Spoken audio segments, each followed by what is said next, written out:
عزیز طلبہ، اس سے پچھلے والے لیکچر میں ہم نے اس میں علم کی جو 5 قسمیں تھیں ان 5 قسموں کے نام پڑھے تھے، اور پھر آگے جو تعریفات تھیں صرف 2 قسموں کے پڑھ سکے تھے، خطاب اور لقب کی۔ تو سمجھیے کہ اس میں علم کی 5 قسمیں ہیں۔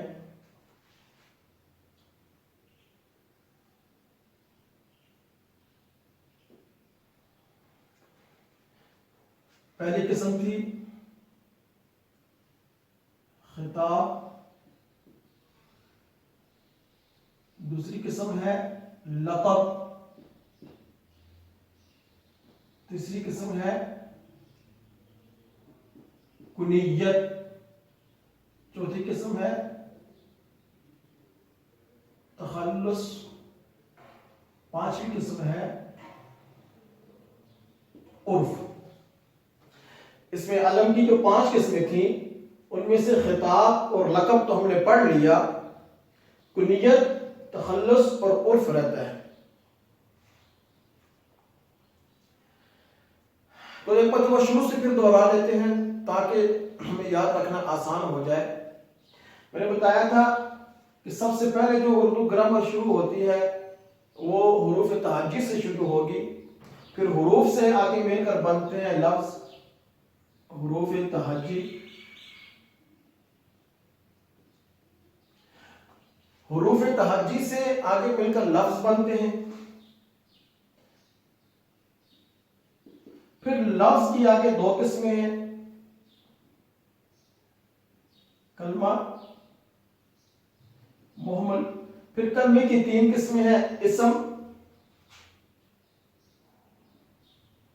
فعل اور حرف۔ پھر اسم کی 2 قسمیں تھیں، اسم معرفہ، اسم نکرہ۔ اسم معرفہ کو اسم خاص بھی بولتے ہیں، اور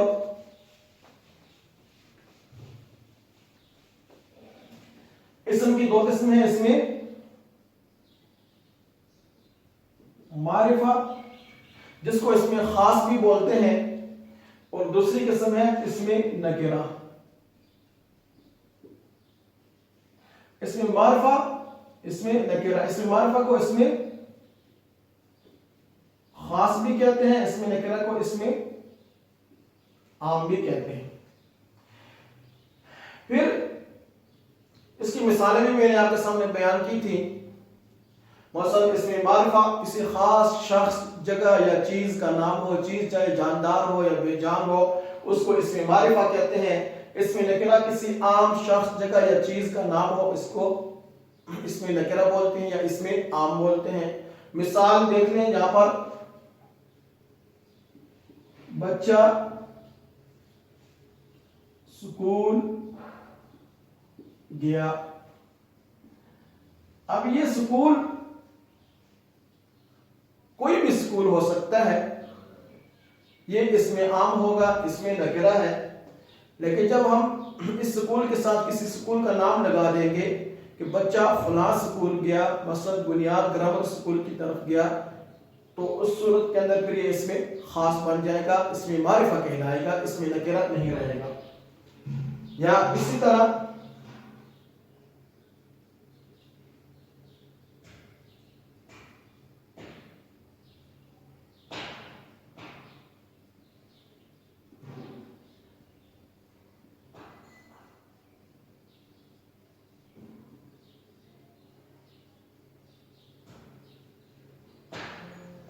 میں نے کتاب پڑھی۔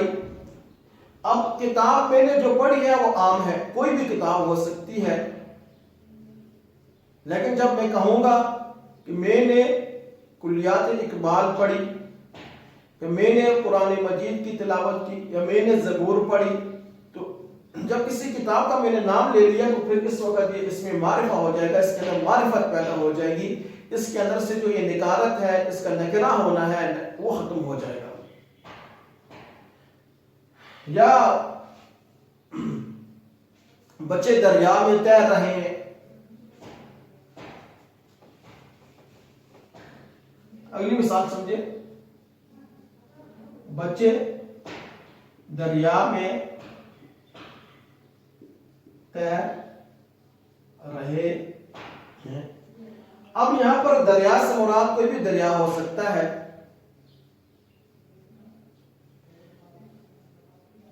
چاہے دریائے سندھ سے مراد لیں آپ، یا دریائے راوی لیں، دریائے کنہار لیں، کوئی بھی دریا مراد ہو سکتا ہے۔ اس لیے یہ دریا جو نا اس میں عام یا اس میں نکرہ کہلائے گا، اس میں معرفہ نہیں ہے۔ جب ہم نے کسی دریا کا نام لے لیا کہ فلاں دریا کے اندر بچہ نہا رہا ہے، مثلا دریائے سندھ میں بچہ نہا رہا ہے، دریائے سندھ میں، تو پھر ایسی صورت کے اندر یہ اس میں معرفہ ہوگا، اس میں نکرہ نہیں ہوگا۔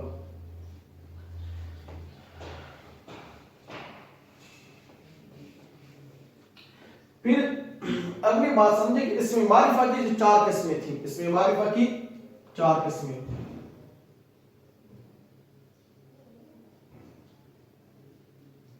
پہلے قسم کا نام ہے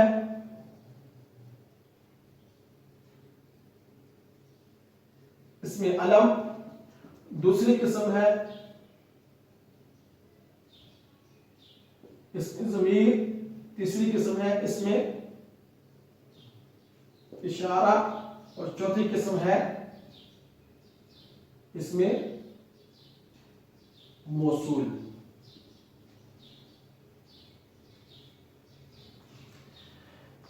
اس میں معرفہ کی 4 قسمیں ہیں، اس میں علم، اس میں ضمیر، اس میں اشارہ، اس میں موصول۔ پھر یہ قسمیں، سب سے پہلی قسم کو ہم نے پڑھا تھا اس میں علم، کہ اس میں علم کون سا اسم ہوتا ہے؟ کہ اس میں علم وہ اسم ہے کہ جو کسی شخص کی پہچان کا کام دے۔ اس میں معرفہ جو ہے نا وہ عام ہے، اس میں معرفہ عام ہے، کسی شخص، جگہ یا چیز، چاہے وہ چیز جاندار ہے یا بے جان ہے، کوئی جانور ہے، اس کی پہچان کا جب کام دے گا تو یہ اس میں معرفہ کہلائے گا۔ لیکن اس میں علم جو ہے وہ انسانوں کے ساتھ خاص ہے، شخصوں کے ساتھ خاص ہے، اس لیے اس میں علم جو ہوگا اس کی تعریف ہے کہ جو کسی شخص کی پہچان کا، جو کسی شخص کی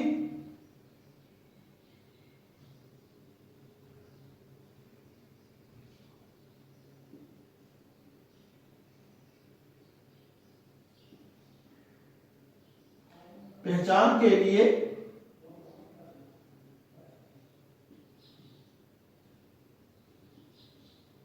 علامت کا کام دے، ٹھیک ہے۔ پھر آگے جو 5 قسمیں اس کی بنتی ہیں، خطاب، لقب، کنیت، تخلص، عرف، وہ آدمی کے ساتھ متعلق ہیں۔ اس لیے اس میں معرفت جو ہے وہ کسی بھی شخص کا بھی نام ہو سکتا ہے، جگہ کا بھی نام ہو سکتا ہے، اور کسی چیز کا بھی نام ہو سکتا ہے، لیکن اس میں علم جو ہے وہ شخص کی پہچان کے لیے کام دیتا ہے۔ مثلا شاہد ہم بول دیتے ہیں تو شاہد اب آدمی کی پہچان اس نے کروائی، اس پہچان کے لیے علامت کے طور پر شاہد کا لفظ استعمال ہوا۔ مثلا جناب کوئی بچہ ہے، اس بچے کا نام جو نا وہ مثلا سرمد اس بچے کا نام ہے، اب اس بچے کی پہچان کس چیز سے ہوگی؟ اس کے نام اسم سے ہوگی، سرمد سے ہوگی۔ تو یہ پہچان کے لیے جتنی قسمیں ہیں، خطاب ہے، لقب ہے، قائد اعظم، اب قائد اعظم جو نہ وہ یہ کس کا پہچان کا؟ محمد علی جناح جنہوں نے پاکستان کے لیے محنت کوشش کی تھی، ان کے لیے پہچان کی علامت، ان کی جو پہچان ہو رہی ہے وہ کس سے ہو رہی ہے؟ قائد اعظم سے ہو رہی ہے۔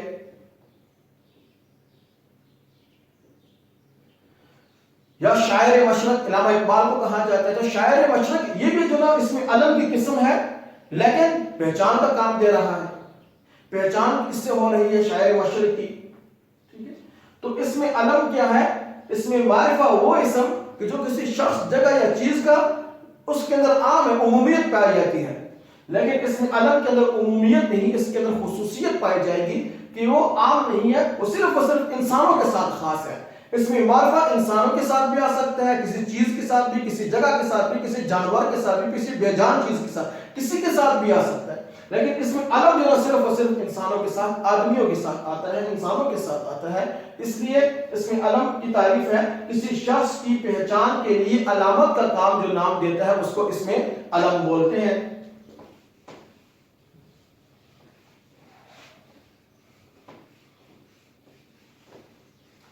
پھر اگلی بات سمجھے کہ اس میں علم کی 5 قسمیں تھیں: خطاب، لقب، کنیت، تخلص اور عرف۔ خطاب کو ہم نے پڑھ لیا تھا کہ جو گورنمنٹ کی طرف سے نام ملتا ہے اس کو خطاب بولتے ہیں، اور آج کل خطاب کو اعزاز بھی کہتے ہیں، آج کل خطاب کو اعزاز بھی کہتے ہیں، اور آج کل خطاب جو نا ایوارڈ کی شکل کے اندر بھی ملتا ہے اور کسی اور صورت کے اندر بھی ملتا ہے۔ دوسرا جو نا لقب، لقب وہ نام جو کسی خاص وصف کی وجہ سے مشہور ہو جائے، لقب کو وصفی نام بھی بولتے ہیں، جو کسی خاص وصف کی وجہ سے، خاص خصوصیت کی وجہ سے مشہور ہو جاتا ہے، اس کو لقب بولتے ہیں۔ جیسے جو نا حضرت ابو بکر صدیق رضی اللہ تعالی عنہ، اور ان کے اندر خاص وصف تھا، صداقت، سچائی پائی جاتی تھی زیادہ، اس کی صرف اس وجہ سے وہ صدیق، حضرت ابو بکر صدیق کا لقب کہلائے گا۔ تیسری قسم ہے، یہ 2 قسمیں ہم نے پڑھ لی تھی، اب اگلی قسم سمجھے، تیسری قسم کنیت۔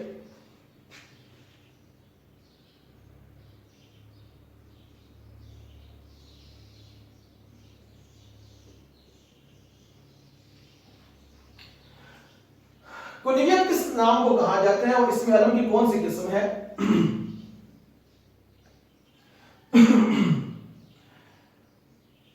کنیت وہ نام جو آسان تعریف ہے، کہ وہ نام جو رشتہ داری کی وجہ سے مشہور ہو جائے، وہ نام جو رشتہ داری کی وجہ سے مشہور ہو جائے، رشتہ داری کی وجہ سے۔ کنیت وہ نام جو باپ، بیٹے، بیٹی یا بھائی وغیرہ کی نسبت سے نام مشہور ہوتا ہے، لیا جاتا ہے، اس نام کو کنیت بولتے ہیں۔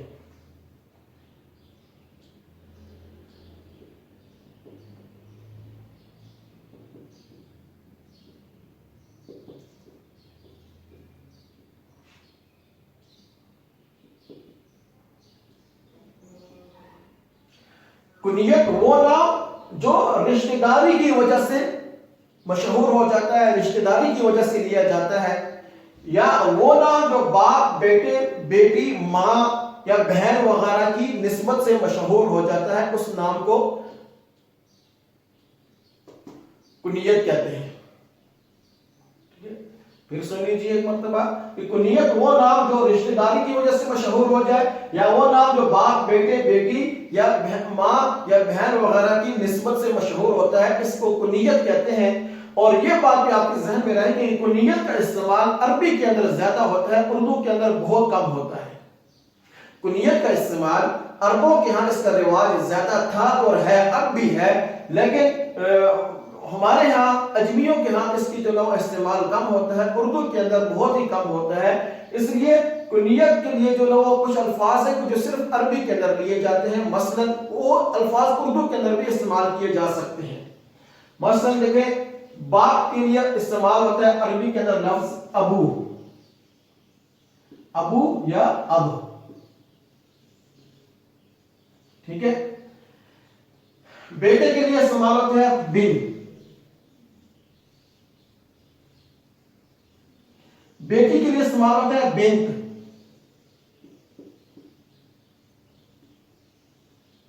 ماں کے لیے استعمال ہوتا ہے اور بہن کے لیے استعمال ہوتا ہے اخت۔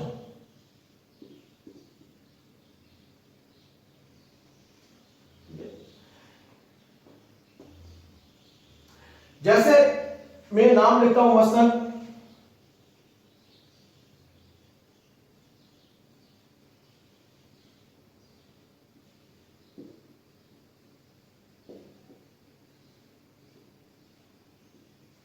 ابو القاسم۔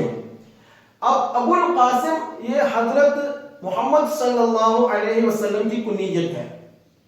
ابو القاسم یہ حضرت محمد صلی اللہ علیہ وسلم کی کنیت ہے کہ آپ صلی اللہ علیہ وسلم کے ایک صاحبزادے، ان کا نام قاسم تھا، اس قاسم کی وجہ سے آپ صلی اللہ علیہ وسلم کو ابو القاسم بھی کہا جاتا ہے۔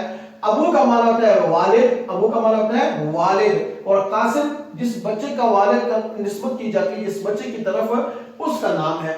تو ابو القاسم کا مطلب ہے کہ قاسم کا والد، قاسم کی ابو۔ یا اسی طرح حضرت علی المرتضی رضی اللہ تعالی عنہ کی کنیت ہے ابو الحسن، ابو